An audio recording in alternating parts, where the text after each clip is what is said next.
Considérons l'aspect de l'héritage de Dieu dans les saints.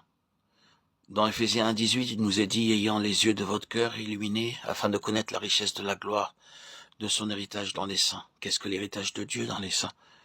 Cela ne signifie pas dans ce passage que Dieu donne l'héritage aux saints, mais que les saints eux-mêmes sont l'héritage de Dieu. Paul déclare que l'héritage que Dieu reçoit dans les saints est glorieux. C'est la richesse de la gloire. Dans les deux passages Ephésiens 1,5 et 1,11, le terme prédestiné est cité. Il nous a choisis en lui avant la fondation du monde pour être saints et irrépréhensibles devant lui dans l'amour. Dans le verset 5, nous lisons « Nous ayant prédestinés à l'adoption comme des fils par Jésus-Christ selon le bon plaisir de sa volonté ». Cela nous montre que nous sommes prédestinés au statut de fils. Et le verset 11 déclare ceci. En lui, nous sommes aussi devenus un héritage, ayant été prédestinés selon l'intention de celui qui opère toutes choses, d'après le conseil de sa volonté. Cela indique que nous sommes prédestinés à devenir son héritage.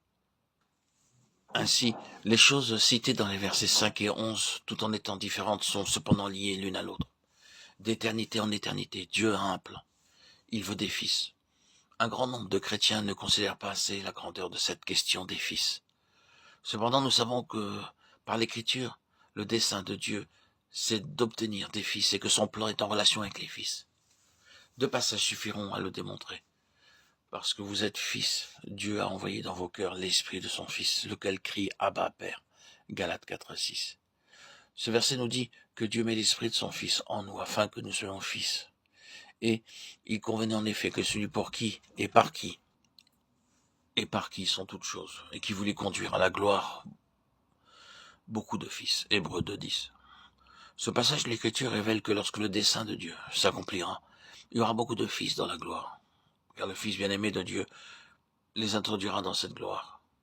Le dessein de Dieu est d'obtenir des fils, et ces fils, en retour, sont en héritage.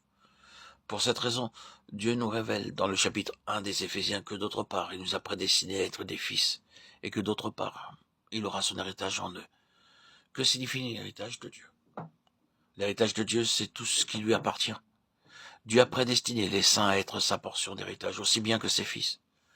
Tous les saints lui appartiennent. Paul s'attend à ce que nos yeux soient illuminés pour voir les richesses de la gloire de l'héritage de Dieu dans les saints. Quelle est cette gloire?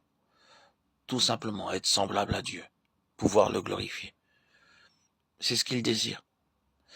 Ainsi donc, Dieu nous a choisis pour être à lui, pour être ses fils et son héritage.